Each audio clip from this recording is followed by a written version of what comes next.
ရေစွမ်းအားသုံးနိုင်တဲ့ကြည်ကြည်တို့မိသားစုဝင်လာပါတယ်။ကြည်ကြည်တို့ကမီကီတို့မိအဖွဲ့ကိုကယ်တင်ဖို့အကူအညီတောင်းလိုက်ပါတယ်။ Ha ha ha! Ariganu Tainalaisa? မီကီကကြည်ကြည်တို့ရဲ့မီးလက်ထိတ်တွေကိုဖြုတ်ပေးလိုက်ပါတယ်။ကြည်ကြည်ကလွတ်သွားတာနဲ့သစ္စာဖောက်တဲ့မီကီကိုရေစွမ်းအားနဲ့မြောက်တက်သွားအောင်ပြင်းလိုက်ပါတယ်။မိနီကလည်းမီကီမိမကိုရေလုံးနဲ့ပြစ်ပင်မှမထိပါဘူး။ပန်းရောင်တပ်သားတွေကကြည်ကြည်တို့ပြစ်ပင်မှမထိပါဘူး။သူတို့ပဲပျောက်သွားခဲ့ပါတယ်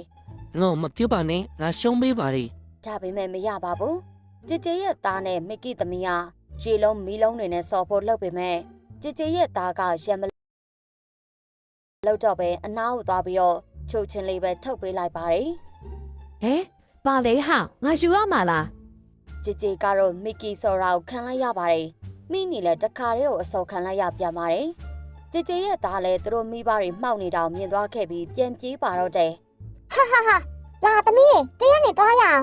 ဒီလိုနဲ့မီကီတို့မိသားစုထွက်သွားခဲ့ပါတယ်ပြီးတော့အယုံမပီးနားမှာရောက်သွားပါတယ်ဒီလိုနဲ့ပဲကစားပွဲကြီးစပါတော့တယ်အယုံမကြီးက green light လို့អော်ပြီးနှောက်လှည့်သွားပါတယ်ရွာသားတချို့ကတော့အရှိကိုတက်နေခဲ့ပါတယ်ကြည်ကြည်တို့လည်းထလာပါတယ် Laruri Mimia Double Lure. အဲ့လိုနဲ့ရှေ့ကိုတက်ကြပါတယ်အယုံမကြီးက red light လို့អော်ပြီးပြန်လှည့်လာပါတယ်ရွာသားတစ်ကောင်ကကြောက်အစွန်းမှာတိုင်ပတ်နေပါတယ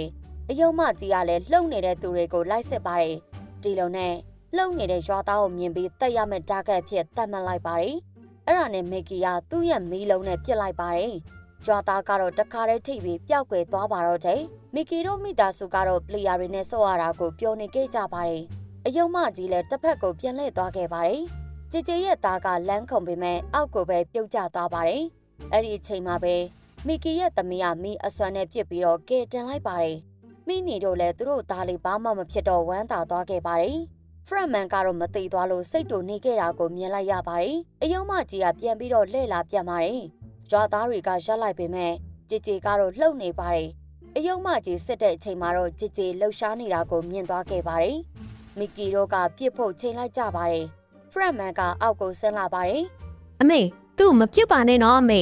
ဖရမန်ကကလေးမလေးကို မင်းတို့မပြစ်ဘူးဆိုရင်မိမိပါရုံနဲ့ဟိုခက်နေမှပြထားသူတို့လုပ်ပြလိုက်မယ်အခုပြစ်စံ ကောင်မလေးလည်းကြောက်ကြောက်နဲ့ပြစ်ပေမဲ့မထိသွားပါဘူး မင်းကလာပြီးတော့နောက်နေလားအခုပြန်ပြစ်စံ ကောင်မလေးကလည်းဟုတ်လို့ဖြစ်ပြီးထပ်ပြစ်ပေမဲ့မထိပါဘူးဖရမန်ကတော့ပွဲပြတ်မှာဆိုလို့ထွက်သွားခဲ့ပါတော့တယ်ဒီလိုနဲ့အယုံမကြီးက green light လို့អော်ပြီးတော့ပြန်လှည့်သွားခဲ့ပါတယ်မိနီတို့ကရောက်လာပြီးတော့ကြည်ကြည်ကိုရှက်သွားအောင်ကူညီပေးလိုက်ပါတယ်ပြီးတော့ခုံသွားလိုက်တာကစားပွဲကိုဖျက်ကျော်နိုင်သွားခဲ့ပါတယ် အရန်တော်တာပဲအားပေးနေတယ် စက္ကန့်လည်းပြေးသွားပါပြီကွင်းထဲမှာကြံခဲ့တဲ့ပလီယာတွေကတော့မာကလီယာသွားပါတယ်ဒီလိုနဲ့ပဲကြည်ကြည်တို့လည်းတခြားဂိမ်းကစားကွင်းစီထပ်သွားပါတယ်အဲ့ဒီအချိန်မှာမီကီရဲ့နောက်မှာပစ္စည်းလေးတစ်ခုကတ်နေတာကိုမြင်လိုက်ရပါတယ်ကြည်ကြည်တို့ကစားကွင်းထဲရောက်တော့မီကီရောက်လာပါတယ်မီကီအပေါ်ကြည့်လိုက်တော့ဖရမန်က မင်းတို့ရေငါ့ကိုရှုလို့မယုံမကြမ်းနဲ့နော်မင်းတို့အတတ်တို့ရငါလက်ထဲမှာပဲရှိတယ် မီကီလည်းချင်းချောက်ခံလိုက်ရလို့ကြည်ကြည်တို့မိသားစုရဲ့ခြေထောက်ကိုမီးကြိုးတွေနဲ့တွဲပေးလိုက်ပါတယ်မီကီမိမကခလုတ်ကိုနှိပ်လိုက်တော့ပွဲဆသွားခဲ့ပါတယ်ဒီလိုနဲ့ကြည်ကြည်တို့လည်းဝင်ဆော့ပါတယ်ရှင်းကိုရောက်တော့မီးတွေအများကြီးပေါ်လာလို့ဖျက်လို့မရတော့ပါဘူးအဲ့ဒါနဲ့ကြည်ကြည်တို့မိသားစုလည်းရေအစွမ်းနဲ့ဖြစ်ပြီးမီးတွေကိုငိမ့်ကြပါတယ်ဒါပေမဲ့အချိန်3မိနစ်သာကုန်သွားပြီးမီးတွေကမကုန်သေးပါဘူးအဲ့ဒါနဲ့ကြည်ကြည်တို့လည်းအမြန်ပြစ်ကြပါတယ်မီကီသမီးလေးကသူ့ရဲ့ဆွမ်းအားနဲ့မီးတွေကိုရှော့ပစ်လိုက်ပါတယ် သမီးဘာလုပ်လိုက်တာလဲတကယ်လို့ဖရမန်မြင်သွားဘယ်လိုလုပ်မလဲသမီး ကြည်ကြည်တို့ကမီးကိုငိမ့်ပြီးတော့အရှိကိုဆက်ပါတယ်ဒီလိုနဲ့နံပါတ်2ဆိုတဲ့မော်ပုံးလေးနားကိုရောက်သွားပါတယ်ကြည်ကြည်ဖွင့်လိုက်တော့မော်ဖဲချက်တွေအများကြီးထွက်လာပါတယ်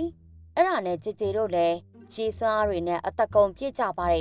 ဒါပေမဲ့အချိန်ကကုန်တော့မှာပဲဖြစ်ပါတယ်နောက်ဆုံးမှာတော့အချိန်ကုန်သွားခဲ့ပြီးကြည်ကြည်တို့ရှုံးသွားခဲ့ပါတယ် Miki, Tanyete. Maro Malabane, Kulapebano. မီကီတို့လည်းချင်းချောက်ခံထားရလို့မီးလုံးတွေထုတ်လာပါတယ် အမေမလုပ်ပါနဲ့ မရလို့ပါသမီးရဲ့အမေရွေးချယ်စရာမရှိလို့ပါ ဒီလိုနဲ့မီးလုံးတွေနဲ့ပြစ်လိုက်ကြပြီးကြည်ကြည်ရဲ့မိန်းမနဲ့ကလေးလည်းပျောက်ကွယ်သွားခဲ့ကြပါတယ် No, Mahabule. No, Matagi Tabane. မီကီရဲ့သမီးလေးလည်းဝမ်းနဲ့လို့ငိုနေပါတယ်ဒါကိုပျော်နေတဲ့သူကတော့ဖရမန်ဖြစ်ပါတယ်အဲ့ဒီအချိန်မှာပဲပန်းရောင်ကောင်တွေကထက်ရောက်လာပြီးတော့ကြည်ကြည်ကိုပါအဆုံးသတ်ဖို့လုပ်ပါတယ်ဒါပေမဲ့ကြည်ကြည်ကဒေါသတွေထွက်ပြီးသူ့ရဲ့နောက်ဆုံးပုံစံပြောင်းသွားပါတယ်ဖ သူအချီခံထားရတဲ့မီးတွေကိုဖျက်ဆီးပစ်လိုက်ပါတယ်။ပြီးတော့ရှေးလုံးကြီးနဲ့ပန်းရောင်ကောင်တစ်ကောင်ကိုအေးအေးဆေးဆေးပြင်းလိုက်ပါတယ်။မီကီတို့လည်းသူ့ရဲ့လေဘယ်နဲ့မဆိုင်ဘူးဆိုတော့သိပြီးတော့ပြေးကြပါတော့တယ်။ဂျေဂျေလည်းပြေးလိုက်ပေမဲ့နောက်ကနေပြစ်တောင်ခံလိုက်ရပါတယ်။ဂျေဂျေကမျက်လုံးနဲ့ကြည့်လိုက်တော့ပန်းရောင်ကောင်တွေအကုန်လုံးမြောက်တက်သွားခဲ့ပါတယ်။မီကီတို့ကတော့အသက်ကုန်ပြေးနေခဲ့ကြတယ်။ဂျေဂျေကတော့နောက်ကနေလိုက်လာပါတယ်။ဒီလိုနဲ့ရှေ့ကိုရောက်တော့မီကီက မင်းတို့ရဲ့ဒီနဲ့ငါတားထားလိုက်မယ် ဟာအဲ့လိုမဖြစ်ဘူးလေ စိတ်မပူနဲ့ငါတားထားလိုက်မယ် အဲ့ဒီလိုစကားများနေတဲ့ချိန်မှာပဲရေပေါ်လုံးကြီးစားလိုက်ရပါတယ်။မီကီမိန်းမကနောက်ကိုဆုပ်ပြီး သမီးလေးစိတ်မပူနေနော် ဒီလိုနဲ့ရှေ့ကိုတက်သွားခဲ့ပါတယ်။ကြည်ကြည်ကလည်းရေပေါ်လုံးအကြီးကြီးထုတ်လာပါတယ်။မီကီမိန်းမလည်းမီးလုံးထုတ်လာပါတယ်။ပြီးတော့ပြစ်လိုက်ကြတယ်။ဒါပေမဲ့ကြည်ကြည်ရဲ့ရှေ့အလုံးကစွမ်းအားကြီးနေတော့စွမ်းအားချင်းမရှင်နိုင်ပဲမီကီရဲ့မိန်းမလည်းအတိတ်မိတ်သွားခဲ့ပါတယ်။ မင်းတို့ကောင်ရီနာမိသားစုလောက်လို့ပြက်လို့ပြက်မယ် ကြည်ကြည်ကအေယာမရှိအလုံးကြီးကိုထုတ်လာခဲ့ပါတယ်။မီကီရဲ့သမီးအရှိကိုတိုးလာခဲ့ပြီးတော့မလုတ်ဖို့တားလိုက်ပါတယ်။ပြီးတော့သူ့ရဲ့မိဘတွေကဖရက်မန်ရဲ့အချိန်ကိုက်ပုံးတွေအတက်ခံထားရကြောင်းပြလိုက်ပါတယ်။ကြည်ကြည်လည်းအပြစ်မရှိတော့မှန်းသိလိုက်ရပြီးအရင်ပုံစံပြန်ပြောင်းသွားခဲ့ပါတယ်။တစ်ချိန်လုံးကကြည်ကြည်ရဲ့တငယ်ချင်းမီကီတို့မိသားစုကဖရက်မန်စီမှာအဖမ်းခံထားရပြီးဘုံတွေတက်တောင်ခံထားရပါတယ်။ မင်းတို့ကောင်တွေကငါလက်ထဲမှာပါပဲ။ဒီကေလုံးအားပြောတဲ့အတိုင်းမလုပ်ရင်မင်းတို့တွေအဲ့ဒီလိုပေါက်ကွဲသွားမယ် ကြည်ကြည်နားလည်သွားခဲ့ပါတယ်။ပြီးတော့သူ့ရဲ့မိန်းမနဲ့ကလေးအကြောင်းကိုတွေးမိပြီးဝမ်းနည်းသွားခဲ့ပါတယ် ဟေးစိတ်မပူပါနဲ့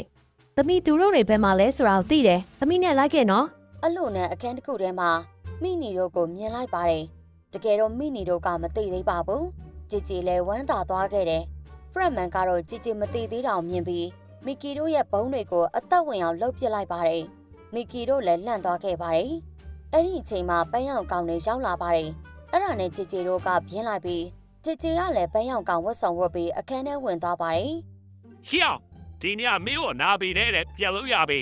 ငါ့ကိုလာမနှောင်းနဲ့နော်ဒီမှာအချိန်စရာမရှိဘူး ကြည်ကြည်တို့လည်းလိန်လို့မရတာနဲ့ပုံစံအမှန်ကိုပြလိုက်ပါတယ်ပြီးတော့ပြင်းပစ်လိုက်ပါတယ်